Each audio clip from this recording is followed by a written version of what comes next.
Pode tomar assento, por favor, glorificando a Deus. Eu agradeço extraordinariamente ao meu Senhor, ao meu Deus, pelo privilégio de estar aqui nesta manhã, podendo se alegrar junto com vocês, porque a nossa dívida foi paga. Nós estamos completamente livres. Nós fomos comprados por bom preço, o preço do sangue de Cristo Jesus, para que nós possamos estar aqui hoje glorificando a Deus. Então eu agradeço ao meu Senhor por estarmos aqui nesta manhã, agradeço a confiança para trazer a palavra e já me alegrando e regozijando também com esta igreja que está louvando a Deus, que tem já comunicado a palavra e tem também engrandecido o nome do Senhor. Continue em espírito, continue orando, continue buscando, porque o Espírito Santo de Deus fala ao seu coração nesta manhã. Então, apesar não por causa do vaso que é frágil, mas sim por causa da sua misericórdia.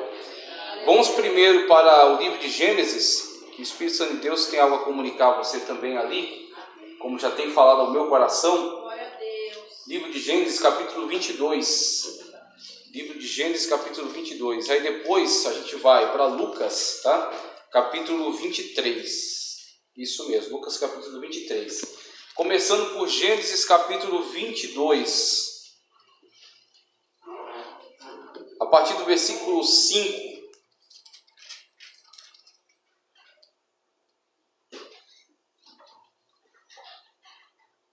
Todos encontraram? Amém? Amém. Vamos começar a leitura então, para ganhar tempo. E disse Abraão aos seus moços: ficai-vos aqui com o jumento, e eu e o moço iremos até ali, e havendo adorado, tornaremos a vós. Esse primeiro versículo aqui já tem riquezas espirituais extraordinárias para nos comunicar nesta manhã. Estamos falando acerca de quem? Quando estamos fazendo essa leitura aqui, acerca de Abraão. Abraão, chamado pai da fé. Todos aqueles que manifestam fé sobrenatural, fé salvífica, são filhos de Abraão pela fé. Abraão foi aquele que ouviu a voz de Deus, aquele que andou com Deus, aquele que confiou plenamente no Senhor, saiu da sua terra, da sua parentela, da casa do seu pai e peregrinou por uma terra que não conhecia. Isso tudo acreditando, confiando plenamente na ordenança do Senhor. Aqueles que manifestam fé nesta manhã, saíram das suas casas, viram até este lugar, estão assentados no seu banco, adorando em espírito e em verdade, crendo que Jesus Cristo está no nosso meio, porque onde estão 2 ou 3 está ali Ele no nosso meio, como Ele mesmo prometeu, e Ele também disse que estaria conosco até a consumação dos séculos. Aquele que manifesta a fé para crer nessas palavras é filho de Abraão também. E Abraão disse para os moços, veja só, ele atendendo a ordenança de Deus, que lhe pediu algo extremamente difícil. Abraão, toma o teu filho, o teu único filho, Isaque, a quem tu amas. É isso que é impressionante, isso que é extraordinário. Deus ele deixa muito claro o que ele estava pedindo de Abraão, o que ele estava exigindo de Abraão. O teu filho, aquele a quem tu amas, toma ele e vai até o monte que eu vou te mostrar, e lá tu oferecerás ele em holocausto. Tu oferecerás ele em sacrifício totalmente queimado na minha presença. E Abraão obedece a Deus. Abraão não questiona com Deus. Abraão não estabelece um diálogo com Deus para tentar entender a lógica desse pedido. Abraão simplesmente se coloca no seu lugar, na sua posição. Ele é Deus e eu sou seu servo. Ele é Senhor e eu obedeço. Ele é o meu pai e eu sou o seu filho. E Abraão toma o seu filho amado e se dirige até o monte que Deus mostrou. E lá chegando, ele se propõe a obedecer a Deus e ir até o fim, para atender a ordenança do Senhor. E quando ele fala com os moços que estavam caminhando juntamente com ele, levando um animal com a carga, ele dá essa declaração. Essa declaração mostra quem é Abraão, mostra a fé que ele manifesta. Fique aqui com o animal, fique aqui com o jumento, porque eu vou até ali com o moço, vamos sacrificar, vamos adorar. E aí poderia parar por aí. Por quê? Porque a ordenança foi: ele será entregue ao holocausto, ele será sacrificado. Só que Abraão tinha fé para crer que o mesmo Deus que abriu a madre de Sara que fez dois homens, já fez um casal, já chegando aos 100 anos de idade, totalmente fora da perspectiva humana, totalmente fora das probabilidades científicas. Um casal que era estéril, que estava nesta faixa etária já de idade, tiveram filhos, em cumprimento à promessa do Senhor. Puderam gerar, em cumprimento à promessa infalível de Deus. E Abraão cria profundamente o mesmo Deus que foi capaz, o mesmo Deus que teve poder, o mesmo Deus que teve autoridade, o mesmo Deus que liberou esta palavra. Esta palavra se cumpriu infalivelmente, porque Deus diz: a palavra que sai da minha boca não voltará para mim vazia, mas ela irá e fará aquilo para o qual foi destinada. A palavra de Deus se cumpre. Cristo disse: passarão os céus e a terra, mas esta palavra aqui não passa. Se você firmar a tua vida nesta palavra aqui, a palavra de Deus vai se cumprir plenamente sobre a tua vida. As promessas de Deus vão se cumprir plenamente sobre a tua vida. Nenhuma delas vai cair por terra, porque aquele que garante é o Senhor. E Abraão conhecia Deus. Abraão conhecia quem era Deus. Abraão conhecia quem era o Senhor. E nós também temos que tomar o exemplo de Abraão e conhecer quem é Deus. E buscar saber quem é aquele que nos promete. Buscar saber quem é aquele que garante a nossa vitória. Abraão disse para o moço: fique aqui, espera, nós vamos até lá, vamos sacrificar, vamos adorar e vamos voltar. Aleluia. Abraão disse: o mesmo Deus que prometeu o nascimento de Isaac é o mesmo Deus para quem eu vou oferecer em sacrifício, mas Ele também é Deus para fazer Isaac ressurgir das cinzas. Ele também é Deus para fazer Isaac ressuscitar. Ele também é Deus para fazer Isaac retornar comigo, porque Ele não se engana e as suas promessas não falham. Se Ele me prometeu e se Ele me deu, é meu, a minha bênção está garantida, porque foi Deus quem prometeu, porque foi Deus quem deu, porque é Deus que sustenta. É isso que eu acho maravilhoso da vida de Abraão. Ele fala: eu vou até ali, vou sacrificar e vou voltar juntamente com ele. E aí ele se dirige. Nós temos que na nossa vida, muitas das vezes, encarar a mesma perspectiva. Existem situações nas quais a ordenança de Deus, ela vai nos levar a um ponto em que nós não vamos compreender como que ela vai poder se concretizar, como que nós vamos poder vencer certa situação, como nós vamos poder ser fiel. Mas se você permanecer, se você continuar, se você crer, se você se lançar, se entregar totalmente, como Abraão fez nas mãos de Deus, você vai ver que o Deus do sobrenatural vai se manifestar na tua vida. Você vai ver que Deus vai fazer algo na tua vida que ninguém vai entender. E talvez você mesmo não entenda, mas você vai ver. E você vai glorificar a Deus, como Abraão glorificou, como Abraão adorou. E Abraão de fato foi para cumprir. Diz: tomou Abraão a lenha do holocausto e pô-la sobre Isaac. Esse trecho bíblico aqui, ele é extremamente profundo. Existe muito a ser revelado aqui, existe muito a ser compreendido. E cada ponto dele nos fala sempre um ensinamento muito profundo. Veja só: e tomou Abraão a lenha do holocausto e pô-la sobre Isaac, seu filho. E ele tomou o fogo e o cutelo na sua mão. E foram ambos juntos. Veja que interessante. A lenha, o madeiro, é Isaac que carrega. O cutelo, que é um instrumento por meio do qual Isaac seria sacrificado, está nas mãos de Abraão. O fogo para o oferecimento do holocausto também está nas mãos de Abraão. Aqui nós temos tanto a questão, se fazemos uma leitura superficial, literal, temos Abraão e Isaac, dois personagens históricos, que viveram há muito tempo atrás, mais de 2000 anos atrás, antes de Cristo. Tá certo? Então, olhando a perspectiva apenas literal. Só que existe uma perspectiva espiritual. Existe uma perspectiva profética. Isso aqui que está se desenrolando aqui é um ato profético. Um ato profético verdadeiro, não essas picaretagens que têm sido feitas por aí. Só pegar um helicóptero e sair derramando óleo em cima de São Paulo, dizendo que está ungindo São Paulo. Isso aí não tem qualquer respaldo bíblico. Mas se você quiser ver um ato profético, você está vendo um aqui agora. O ato profético é a encenação da profecia. É a profecia não somente falada, é a profecia não somente escrita, é a profecia encenada. o Senhor trouxe muitas pessoas a realizar atos proféticos. O profeta Ezequiel, por exemplo, abriu um buraco na parede e tirou a mobília dele pelo buraco, mostrando para o povo de Israel como é que eles seriam arrancados da terra. Jeremias também realizou atos proféticos. Isaías também realizou atos proféticos. Certa vez o profeta pegou o seu cinto, enterrou e depois de muitos dias desenterrou. E quando estava podre, aquilo foi um ato profético simbólico para a nação de Israel, acerca da podridão do pecado deles. Então existem muitos atos proféticos na Bíblia que eles são formas como Deus se comunica conosco. Então aqui está se desenrolando um ato profético. Da mesma forma como a tua vida é um ato profético de Deus em relação ao mundo. Deus está mostrando para o mundo através da tua vida o que é transformação. Ele está mostrando o que é restauração. Ele está mostrando o que é conversão. Está mostrando o que é sobrenatural. Está mostrando o que é andar com Deus na terra. Está mostrando o que é servir a Deus. E quando a trombeta tocar e a igreja subir, vai ser um ato profético mostrando o que é ser fiel até o fim. E ser finalmente arrebatado e levado para mansões celestiais. A nossa vida é um ato profético diante de Deus. Aquilo que você faz tem peso. Aquilo que você diz tem peso no mundo espiritual. As suas atitudes, suas decisões têm peso no mundo espiritual. Você não vive à toa.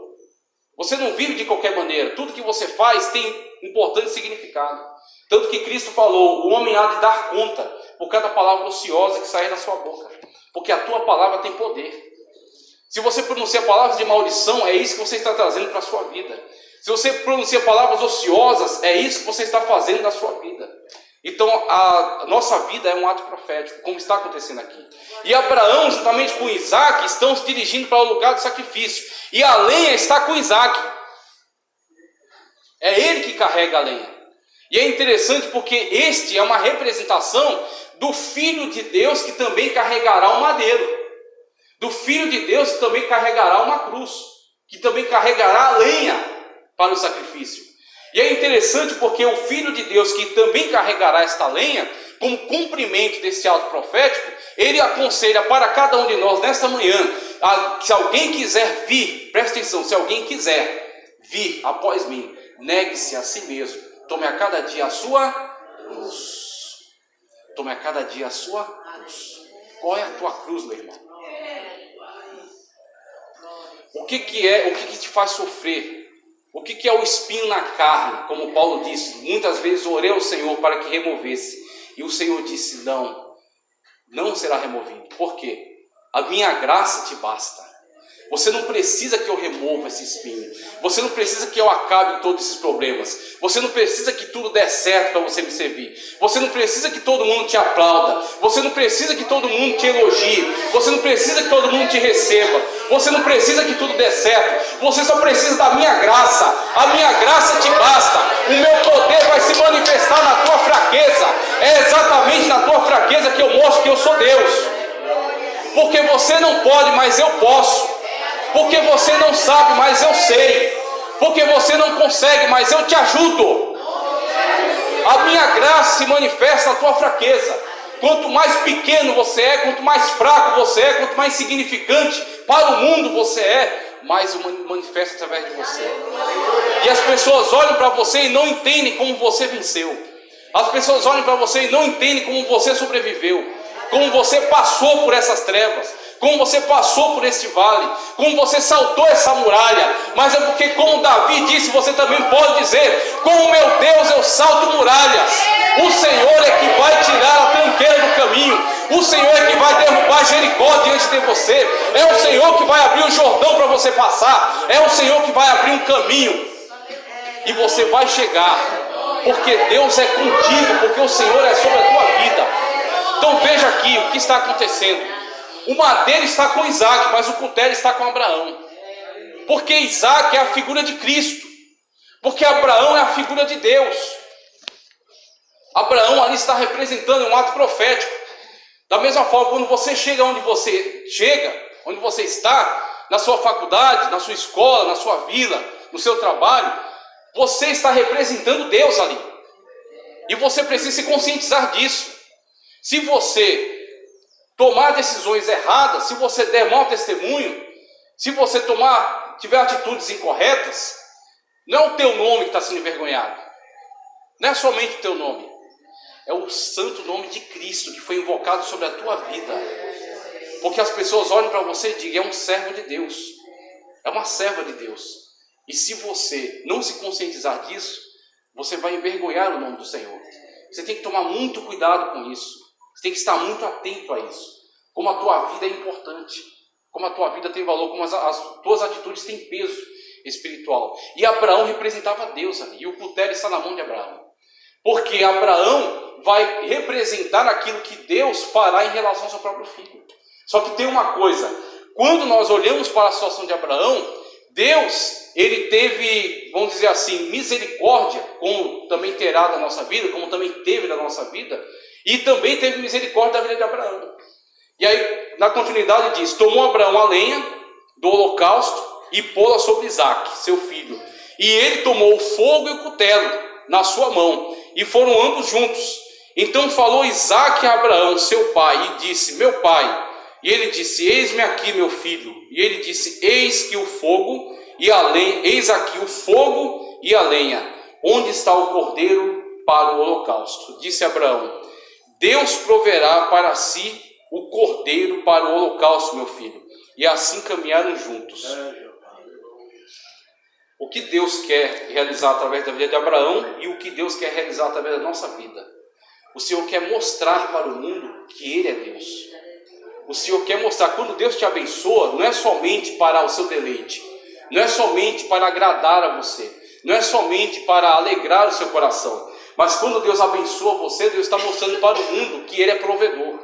Deus está mostrando para o mundo que Ele é Jeová Jireh. Deus está mostrando para o mundo que Ele é o dono do ouro e da prata, e Ele que abençoa a sua igreja. Quando Deus põe você na prova também, como colocou Jó, Deus está mostrando para o mundo, para o diabo, para o inferno, para os demônios, que Ele confia em você.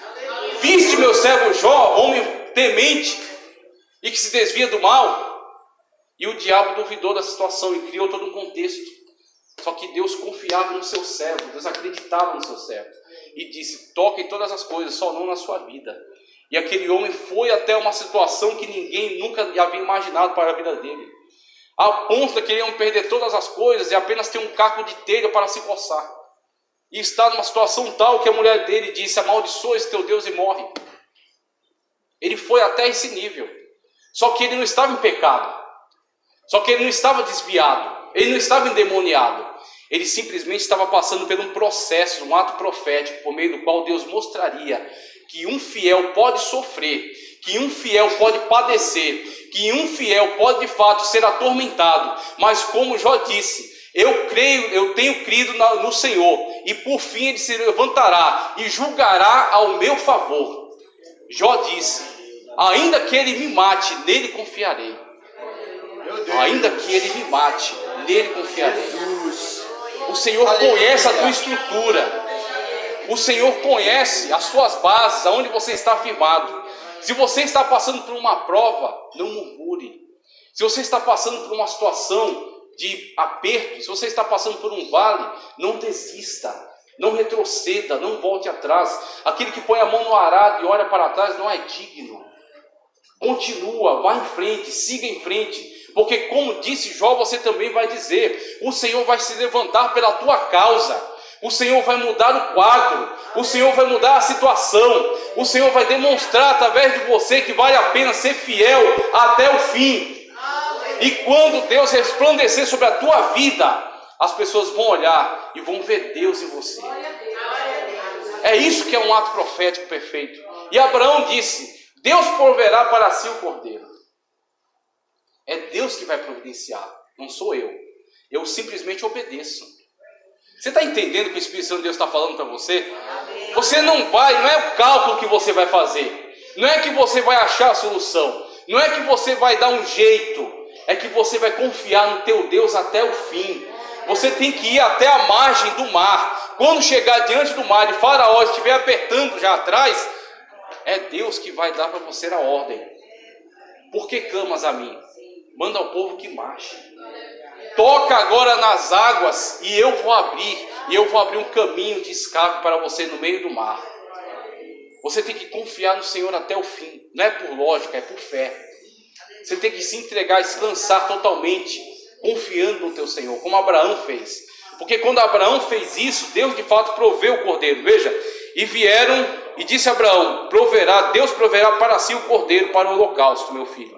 Assim caminharam ambos juntos e vieram ao lugar que Deus lhe dissera.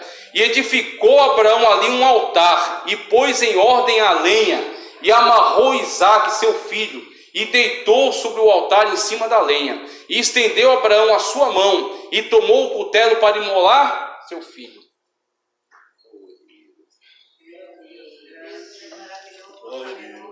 Abraão entendia o que ele estava fazendo?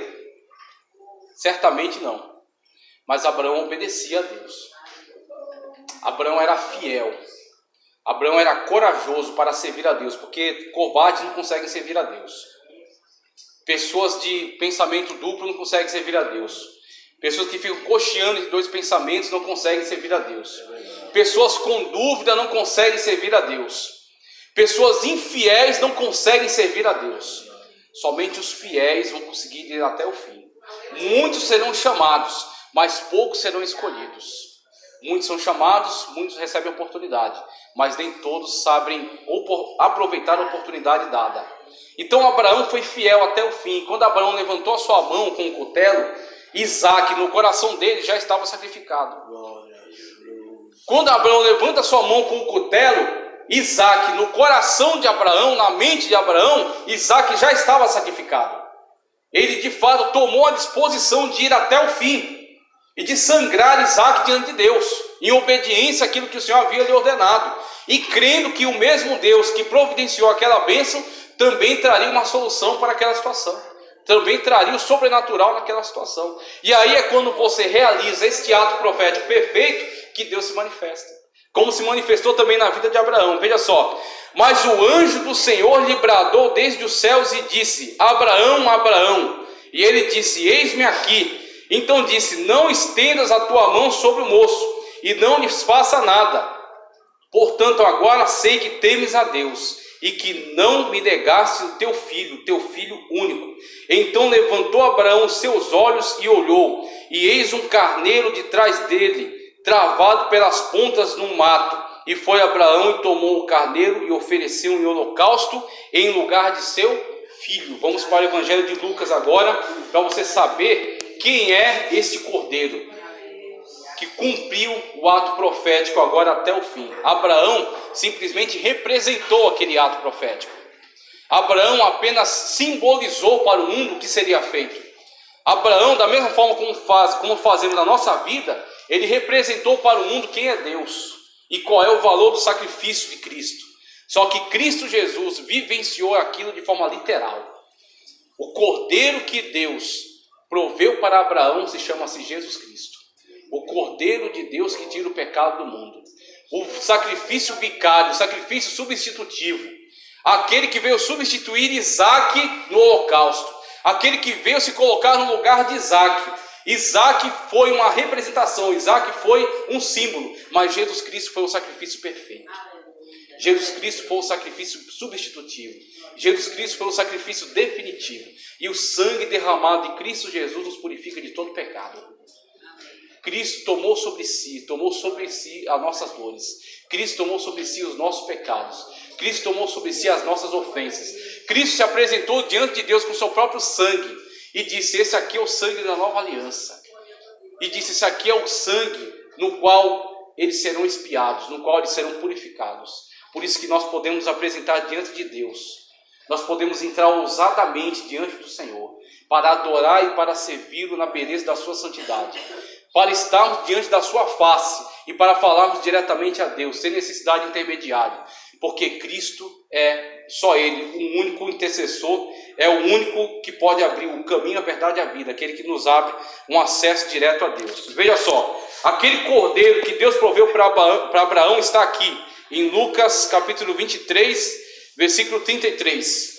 Quando chegaram ao lugar chamado Caveira, encontraram? Quando chegaram ao lugar chamado Caveira, ali o crucificaram. E os malfeitores, um à direita e outro à esquerda. E dizia Jesus: Pai, perdoa-lhes, porque não sabem o que fazem. E repartindo as suas vestes, lançaram sortes. E o povo estava olhando. E também os príncipes zombavam dele, dizendo: aos outros salvou, salve-se a si mesmo, se este é o Cristo, o escolhido de Deus. E também os soldados escarneciam dele, chegando-se a ele, apresentando-lhe vinagre, dizendo: se tu és o rei dos judeus, salva-te a ti mesmo. E também por cima dele estava um título escrito em letras gregas, romanas e hebraica: este é o rei dos judeus. E um dos malfeitores que estavam pendurados blasfemava dele, dizendo: se tu és o Cristo, salva-te a ti mesmo e também a nós. Respondendo, porém, o outro repreendia-o, dizendo: tu nem ainda temes a Deus, estando na mesma condenação? E nós, na verdade, com justiça, porque recebemos o que nossos feitos mereciam, mas este nenhum mal fez. E disse a Jesus: Senhor, lembra-te de mim quando entrares no teu reino. Somente até aqui, para nós entendermos que aquilo que foi promessa lá atrás, aquilo que foi profecia lá atrás, aquilo que foi um ato profético lá na época de Abraão, aquilo que foi somente uma representação para Abraão e para Isaac, aquilo foi concretizado.